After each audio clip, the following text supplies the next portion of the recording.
বিশেষ এই অভিযান। যাত্রীদের তো বটেই, রেহাই মেলেনি ট্রেন চালকেরও। নিষিদ্ধ থাকা সত্ত্বেও ট্রেনে যাত্রী বহন ও টাকা নিয়ে পরে তা ফেরত দিতে বাধ্য হন বলাকা এক্সপ্রেস ট্রেন চালক।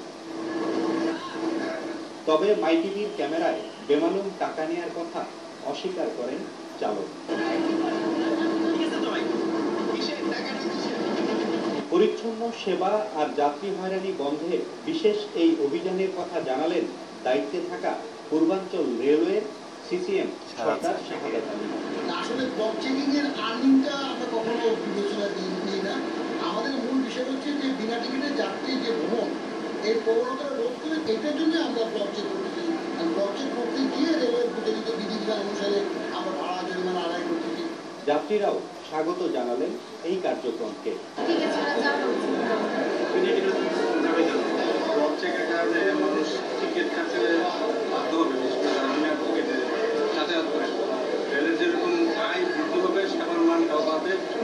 সবার সামনে জিনিসটা করা ঠিক না, কিন্তু এটা করা উচিত। কারণ হচ্ছে নয়তো ভবিষ্যতে এরকম আরো লাইফে যারা মনে করে।